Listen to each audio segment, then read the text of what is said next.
So hello everyone, this is Vishal Sharma and you are watching science vision and illusion channel. तो चलिए start करते हैं आज का हमारा न्यू वीडियो।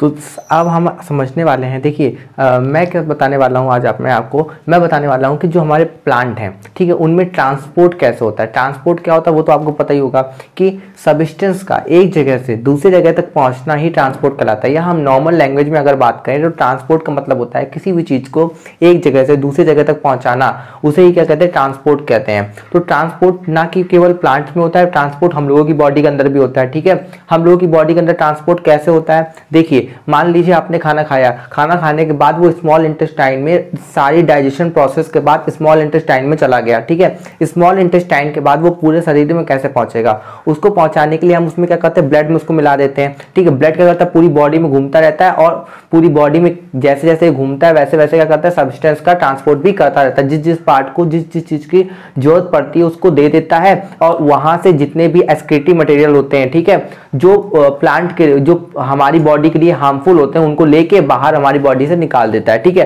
ऐसे तो मतलब हमारी बॉडी में ट्रांसपोर्टेशन का जितना भी काम होता है वो कौन करता है, ज्यादा से ज्यादातर कौन करता है, ब्लड करता है। लेकिन अब हम बात करते हैं प्लांट्स की। तो प्लांट में तो हमें पता है कि सर्कुलेटरी सिस्टम नहीं होता, मतलब प्लांट में तो ब्लड नहीं प्रेजेंट होता। तो प्लांट में ऐसा क्या होता है कि प्लांट में हम ट्रांसपोर्टेशन को जो प्रोसेस होती है उसको कंप्लीट कर सकते हैं। चलिए उसके बारे में समझते हैं। देखिए इफ फ्लावरिंग प्लांट मतलब फ्लावर जो plant flowering plant if flowering plant substance that would require to be transported are water, organic substance and minerals, nutrients and plant growth hormones. इसका मतलब देखिए मैं आपको बताता हूं, जैसे जब कोई भी प्लांट में मान लीजिए कोई भी प्लांट है, ठीक है, उसने क्या किया, जमीन से क्या हुआ, जमीन से उसने क्या किया, पानी को ऑब्जर्व किया। तो वो पानी को ऑब्जर्व करता है तो पानी केवल उसके पास तो नहीं जाता है, पानी के साथ साथ क्या जाता है, ऑर्गेनिक सब्सटेंस भी जाते हैं, ठीक है, और मिनरल्स भी जाते हैं। मिनरल्स तो बहुत ज्यादा जरूरी है और न्यूट्रिएंट्स भी उसके पास पहुंचते हैं।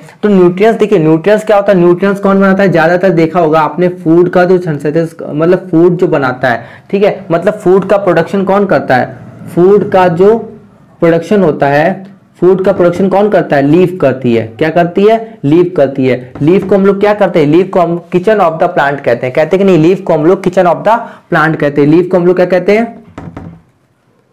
किचन ऑफ द प्लांट कहते हैं। ये चीज तो आपको पता ही होगी कि हमारे जो प्लांट का जो खाना बनता है, जो प्लांट का खाना बनता है वो कहाँ बनता है, प्लांट का खाना लीफ में बनता है। कहाँ बनता है, लीफ में बनता है। अब लीफ में बना तो रूट तक कैसे पहुंचेगा, तो रूट तक पहुंचाने के लिए क्या करता है, ट्रांसपोर्टेशन की जरूरत पड़ती है हमको, पड़ती कि नहीं पड़ती है।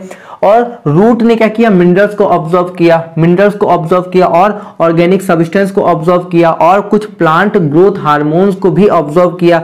अब इन सब चीजों की हमें क्या पड़ रही है, हमें जरूरत पड़ रही है कि हम पूरी बॉडी तक पहुंचाएं। देखिए अगर अभी भी आपको समझ में नहीं आया तो ऐसे समझिए, जैसे जड़ है, जड़ ने वाटर को ऑब्जर्व किया सॉइल से, ठीक है, अब उसके साथ न्यूट्रिएंट्स भी कुछ मिनरल्स भी आए होंगे, तो उसको पत्तियों तक कैसे पहुंचाया जाएगा, पत्तियां तो पानी को ऑब्जर्व नहीं कर रही हैं, तो उसको पत्तियों तक पहुंचाना। और पत्तियों ने जो खाना बनाया है, जो भी फूड को सिंथेसिस किया है या प्रोडक्शन किया है, किसके थ्रू बनाती है पत्तियां, खाना कैसे बनाती है, by the process of photosynthesis. ठीक है, फोटोसिंथेसिस के प्रोसेस की हेल्प से क्या बनाती है, ये फूड का प्रोडक्शन करती है। तो अब पत्तियों ने खाना बनाया तो जड़ तक कैसे पहुंचेगा, तब भी हमें ट्रांसपोर्टेशन की जरूरत पड़ेगी। ठीक है, तो ये ट्रांसपोर्टेशन होता कैसे, हम उसके बारे में समझते हैं कि कैसे कैसे कौन कौन सी चीजें इसको फैक्टर्स करती हैं। देखिए ट्रांसपोर्टेशन के टू मेथड ऑफ ट्रांसपोर्टेशन के टू मेथड होते हैं। ठीक है, एक क्या होता है, एक होता है शॉर्ट डिस्टेंस ट्रांसपोर्ट, एक क्या होता है, शॉर्ट डिस्टेंस ट्रांसपोर्ट, और दूसरा क्या होता है,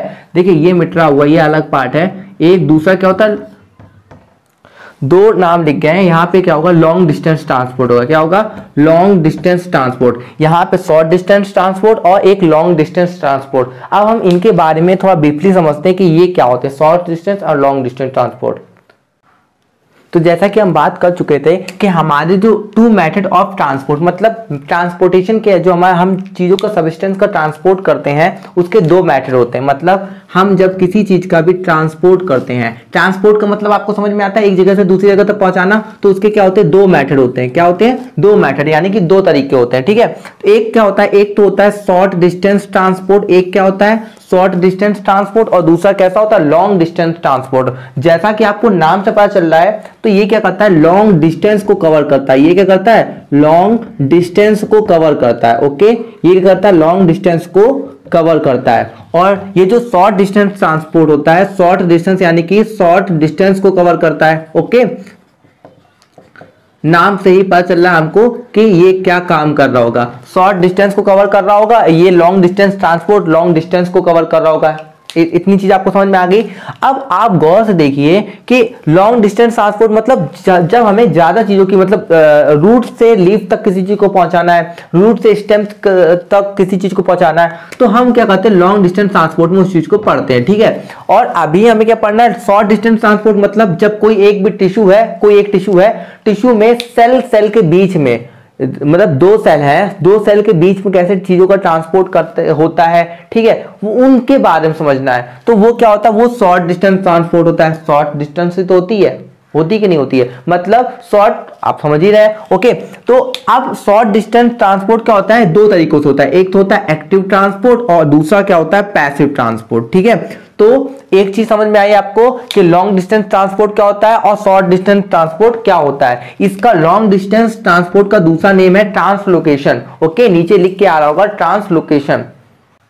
देखिए, तो हम बात कर चुके थे लॉन्ग डिस्टेंस ट्रांसपोर्ट की और शॉर्ट डिस्टेंस ट्रांसपोर्ट की क्या होते हैं, कि लॉन्ग डिस्टेंस ट्रांसपोर्ट क्या होता है और शॉर्ट डिस्टेंस ट्रांसपोर्ट क्या होता है। देखिए, लॉन्ग डिस्टेंस ट्रांसपोर्ट को हम लोग ट्रांसलोकेशन कहते हैं, ये चीज तो आपको पता ही होगी। ठीक है, और ये जो होता है थ्रू वेस्कुलर टिश्यू, ये जो लॉन्ग डिस्टेंस ट्रांसपोर्ट होता है ये वेस्कुलर टिश्यू के थ्रू कंप्लीट होता है। वेस्कुलर टिश्यू क्या होते हैं, जाइलम और फ्लोएम। जाइलम किसका ट्रांसपोर्ट करता है, जाइलम वाटर का ट्रांसपोर्ट करता है। आप ऐसे याद रख सकते हो, जाइलम जल। ठीक है, जाइलम किसका ट्रांसपोर्ट करता है, जल का ट्रांसपोर्ट करता है। ठीक है, और फ्लोएम किसका ट्रांसपोर्ट करता है, फ्लोएम फूड का ट्रांसपोर्ट करता है। तो आई होप आपको ये चीज समझ में आई होगी कि लॉन्ग डिस्टेंस ट्रांसपोर्ट किसके थ्रू होता है, वेस्कुलर टिश्यू के थ्रू होता है। वेस्कुलर टिश्यू क्या होते हैं, जाइलम होते हैं, फ्लोएम होते हैं, और इसकी प्रोसेस को नेम दे दिया गया है ट्रांसलोकेशन। जिसके बाद हम बात करने वाले हैं शॉर्ट डिस्टेंस ट्रांसपोर्ट के बारे में। शॉर्ट डिस्टेंस ट्रांसपोर्ट क्या होता है, शॉर्ट डिस्टेंस ट्रांसपोर्ट देखिए, एक सेल से दूसरे सेल तक किसी चीज का भी ट्रांसपोर्टेशन, आयन हो या मॉलिक्यूल्स हो, इन सब चीजों का ट्रांसपोर्टेशन क्या होता है, हम लोग शॉर्ट डिस्टेंस ट्रांसपोर्ट के थ्रू करते हैं। भाई आप बताओ, जब एक लॉन्ग डिस्टेंस ट्रांसपोर्ट यानी कि रूट से हमें लीफ तक पहुंचाना है तो हम तो इसकी हेल्प लेंगे। ठीक है, यानी कि ट्रांसलोकेशन की हेल्प लेंगे। वहीं अगर हमें किसी शॉर्ट जगह पे ट्रांसपोर्ट करना है, क्यों शॉर्ट जगह पे ट्रांसपोर्ट नहीं होता, क्या आप अपने घर के बाहर जाके सब्जी नहीं लाते हो क्या, जाके कोई जरूरी है आप बाजार जाके सब्जी लाओ, ऐसा तो नहीं होता है। तो वहां पे शॉर्ट डिस्टेंस ट्रांसपोर्ट भी तो एग्जिस्ट करता है। तो वैसे ही सेल के अंदर, मतलब एक सेल से दूसरे सेल तक चीजों को लाना, पहुंचाना, बाहर करना शॉर्ट डिस्टेंस ट्रांसपोर्ट से होता है। अब इसके दो मेथड होते हैं, एक तो होता है एक्टिव ट्रांसपोर्ट, दूसरा क्या होता है, पैसिव ट्रांसपोर्ट। एक होता है एक्टिव ट्रांसपोर्ट, दूसरा होता है पैसिव ट्रांसपोर्ट। तो अब हम बात करने वाले हैं कि एक्टिव ट्रांसपोर्ट क्या होता है। देखिए, नॉर्मली आप, अगर मैं बताऊं, मैंने यहां पे दो गड्ढे खोद लिए। मैंने क्या कर लिया, दो गड्ढे ऐसे खोद लिए। ठीक है, दो गड्ढे खोद लिए या बीकर खोद लिया। ठीक है, दो बीकर ले लिए जो कि बिल्कुल सेम हाइट के हैं, मतलब इनमें एच जो है वो बिल्कुल बराबर है। ठीक है, अब मैं एक और बना लेता हूं ऐसे ही, ऐसे। ठीक है, अब मैंने क्या किया, इनको यहां से थोड़ा सा मैच कर दिया। ओके, यहां पे मैंने इनको एक नली से जोड़ दिया। ठीक है, अब एक में, मतलब एक बीकर में मैं यहां तक पानी ले लेता हूं। ठीक है, और दूसरे बीकर में अगर मैं यहां तक पानी ले लूं, तो आप बताइए, आप बताओ कि इसमें से, क्या इसमें से पानी इसमें लाने के लिए आपको कोई एनर्जी लगानी पड़ेगी, नहीं लगानी पड़ेगी। पानी अपने आप ही इस बीकर से, यानी कि बीकर नंबर ए से बीकर नंबर बी में पानी अपने आप ही आ जाएगा। आ जाएगा कि नहीं आ जाएगा, और कब तक आएगा, जब तक दोनों का जो पानी होगा वो बराबर नहीं हो जाता। मतलब इतना इतना हो जाए तो पानी कहीं पे भी अब नहीं चलेगा, मतलब दोनों का पानी जब तक बराबर ना हो जाए तब तक वो पानी खुद ही आ जाएगा। वहीं अगर मैं कहूं कि ये इतना भरा हुआ है, ये इतना छोटा, मतलब इतना यहाँ तक भरा हुआ है और ये यहाँ तक भरा हुआ है। अगर इस बीकर से तुम्हें इस बीकर में पानी लाना है तो कैसे निकालोगे, या इस बीकर से तुम्हें कहीं और पानी ले जाना है, जैसे आप जमीन से पानी को ऊपर लाते हो अपने यूजेस के लिए, ठीक है, तो आप उसके अंदर क्या लगाते हो, मोटर लगाते हो। मोटर मतलब आप एनर्जी लेते हो, एनर्जी लगाते हो कि नहीं लगाते हो कि ताकि पानी ऊपर आए, ऐसे तो आएगा नहीं। वहीं अगर आप ऊपर टंकी रखी हुई है, पानी को नीचे लाना है तो अपने आप फ्रीली आ जाता है, मतलब बिना लाइट के आ जाता है। लेकिन नीचे से ऊपर लाना होता है तो हमें क्या करना पड़ता है, हमें लाइट लगानी पड़ती है, मतलब लाइट लगा के उसके बाद मोटर लगानी पड़ती तब वो पानी ऊपर आता है, ऐसे तो नहीं आता। मतलब उसके हमें नीचे से ऊपर लाने के लिए क्या करना पड़ता है, हमें उसमें एनर्जी लगानी पड़ती है। वैसे ही हमारी सेल के अंदर भी होता है। एक्टिव ट्रांसपोर्ट में क्या होता है, लो कंसंट्रेशन से हाई कंसंट्रेशन की तरफ हम लोग मूव करते हैं। क्या करते हैं हम लोग, लो कंसंट्रेशन से, यानी कि जहां की कंसंट्रेशन लो होती है। लो कंसंट्रेशन क्या होता है, कंसंट्रेशन में आपसे कहूं तो आप ऐसे समझ लीजिए कि पानी के अंदर, एक पानी के अंदर आप 1 किलो चीनी डाल रहे हो, 1 लीटर पानी में अगर 1 लीटर चीनी डाल रहे हो और एक, मान लीजिए आप 2 बीकर लीजिए, ठीक है, 2 बीकर लीजिए, ऐसे याद रखिए 2 बीकर लीजिए, इसमें आप 1 लीटर पानी ले रहे हो, इसमें आपने 1 लीटर पानी लिया, इसमें भी आपने 1 लीटर पानी लिया, इसमें आपने ½ kg मतलब आधा kg चीनी को डाल दिया, शुगर को डाल दिया, इसमें आपने 1 kg शुगर को डाल दिया।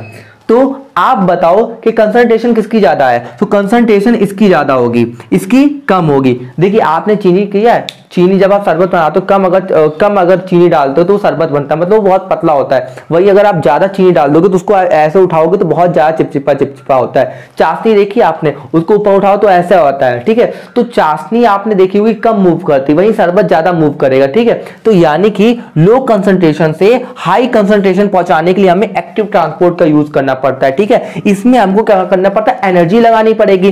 तो एनर्जी लगाने के लिए हम लोग एटीपी का यूज करते हैं, ठीक है। तो इस वजह से इसको एक्टिव ट्रांसपोर्ट कहते हैं। मेरी बात समझ रहे हो कि यहां पे देखिए कंसंट्रेशन ज्यादा थी, भाई पानी ज्यादा था यहां पे, ठीक है, कंसंट्रेशन ज्यादा थी, यहां पे कम थी, तो पानी ने खुद ही मूव कर लिया, हमें कुछ नहीं करना पड़ा। यानी कि यहां पे देखिए आप, यहां क्या थी, हाई कंसंट्रेशन थी, हाई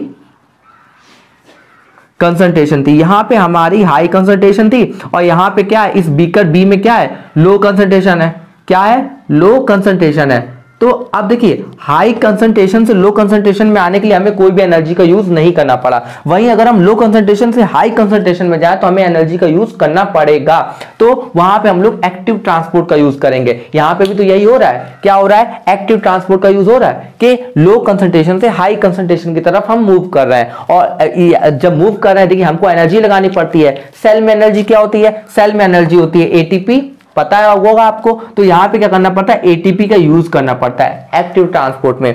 वहीं अगर पैसिव ट्रांसपोर्ट की बात की जाए तो हाई कंसंट्रेशन से लो कंसंट्रेशन में जाते हैं। यहां पे क्या करते हैं, हाई कंसंट्रेशन से लो कंसंट्रेशन में जाते हैं, तो यहां पे भी कोई भी एनर्जी का यूज हमें नहीं करना पड़ता। देखिए आप यहाँ पे हाई कंसंट्रेशन से लो कंसंट्रेशन में आ रहे हैं, कोई एनर्जी का यूज हो रहा है, नहीं हो रहा है। बीकर ए से बी में जाने में हमें कोई भी एनर्जी नहीं लगती, क्योंकि यहाँ पे हाई कंसंट्रेशन थी, यहाँ पे लो कंसंट्रेशन है, कोई एनर्जी का यूज नहीं। तो इसे हम लोग क्या कहते हैं, पैसिव ट्रांसपोर्ट कहते हैं। तो आई होप आपको ये दोनों पॉइंट समझ में आए हो।